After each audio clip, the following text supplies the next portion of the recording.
Oke, saya sudah bersama dengan, saya mau bilangnya ini pemerhati sosial, pengamat sosial, tapi juga seorang yang menjadi ahli dalam kriminologi. Kenapa saya bilang ahli? Karena juga jurusannya dulu nih soal kriminologi juga nih. Tapi terlepas dari itu, ia juga penulis soal hal-hal yang berbau sosial, masyarakat, dekat dengan kehidupan, relate sekali dengan kehidupan. Nah, kita sedang dalam masa tahun kedua yang saya nggak bisa bilang ini sudah bangkit ya, Kang Maman, tapi pasti Kang Maman Suherman sendiri nih, yang ada di sebelah saya juga merasakan pandemi change the whole thing ya, dari kehidupan manusia. Nah, semua ingin cepat, instan, ingin meraih lifeboatnya masing-masing. Kang Maman, apa sih yang bisa membuat saya menghasilkan uang dan lain-lain? Ya.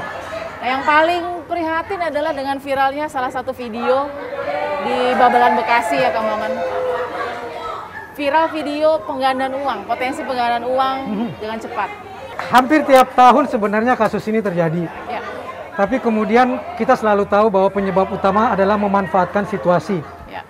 Betul-betul karena faktor ekonomi, keterpurukan ekonomi membuat banyak orang yang kemudian ingin segera bangkit, segera menemukan seperti yang tadi Balkis bilang, segera menemukan perahunya untuk selamat, lalu kemudian mencari cara yang instan karena banyak hal.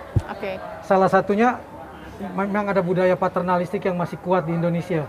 Ketemu orang yang punya darah biru, misalnya berpengaruh, karismatis, tanpa mengecek siapa dia, lalu kemudian orang itu memperlihatkan sedikit saja kesaktiannya, lalu dipercaya begitu saja. Betul. Dan dianggap sebagai tokoh yang bisa menyelesaikan problem yang mereka alami. Kasus Kanjeng Dimas dan sebagainya, pokoknya orang terpesona di situ. Yang Ningsih pertama. Tirampi belum lagi ya? Itu lagi. Pengobatan tradisional. Pengobatan tradisional. Itu satu. Yang kedua, ada orang-orang yang memang selalu masih dapat pelajaran yang berharga dalam tanda kutip, di kehidupan sosial bahwa uang adalah jawaban. Sehingga yang di target utamanya adalah bagaimana mendapatkan uang itu dengan cepat. Apalagi buat mereka-mereka yang hampir setahun lebih sudah tidak punya pekerjaan. Betul.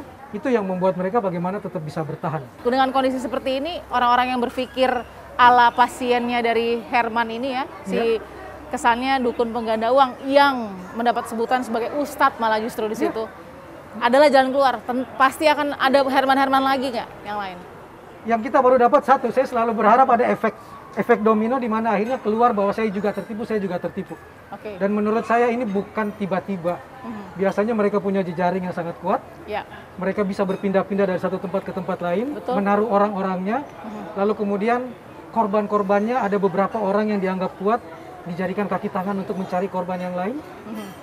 Kalau dia pakai penipuan gaya skema ponzi, semua orang jadi bertanggung jawab. Itu yang membuat semua orang jadi takut untuk melapor.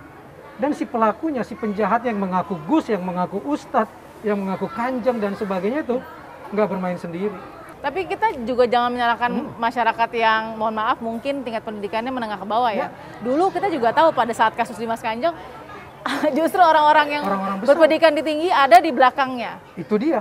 Kenapa dia nggak berani melapor misalnya? Kita bertanya, kalau nanti dia dikejar sumber uangnya dari mana? Dan dipertanyakan lagi, kelas menengah atas masih ketipu soal penggandaan uang. Itu baru satu pertanyaan sudah bikin takut orang. Orang malu. Yang kedua, lu ternyata miliar-miliaran ya. Itu lebih menakutkan lagi. Dan dari mana sumber uangnya juga dari mana sumber uang nggak jelas. Dan itu salah satu yang dicari betul oleh pelaku-pelaku seperti ini. Simpan uangnya ke saya, tidak usah masuk ke bank dan sebagainya, aman. Terima kasih Kang Maman. Kita temukan fakta berikutnya. Alih-alih mendapatkan untung yang besar dan menyita perhatian publik, aksi video viral milik Herman justru membawa keresahan kepada publik. Publik yang merasa resah pun melaporkan dirinya ke kepolisian dengan tuduhan video penggandaan uang yang bisa saja berpotensi dengan penipuan. Namun setelah kami mendalami bagaimana faktanya, justru Herman saat ini ditahan dengan delik perkawinan dengan anak di bawah umur. Polisi juga berpendapat potensi penggandaan uang yang viral lewat video tersebut bisa berubah menjadi pelaporan jika ada yang merasa menjadi korban.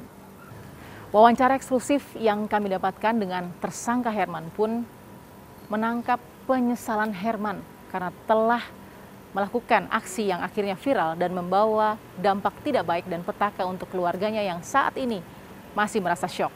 Sungguh ironi apa yang dilakukan oleh Herman mungkin saja sudah pernah terjadi sebelumnya dan bahkan saat ini masih terjadi. Dari kasus Herman ini kita belajar faktanya, bahkan pemerhati sosial pun mengungkapkan bahwa gaya berpikir dan juga cara pandang masyarakat di tengah pandemi yang sudah melanda hampir 2 tahun ini pun semakin menggiring bagaimana upaya-upaya seperti ini bisa saja menjadi kesempatan untuk mengambil keuntungan dengan cara instan dan cepat hanya semata-mata demi uang. Kita berharap semoga kasus-kasus seperti Herman tidak lagi terjadi di Indonesia di tengah kesulitan yang melanda kita selama pandemi hampir 2 tahun lamanya. Saksikan terus Fakta setiap hari Senin pukul 21 waktu Indonesia Barat. Bersama saya, Balkis Manisang.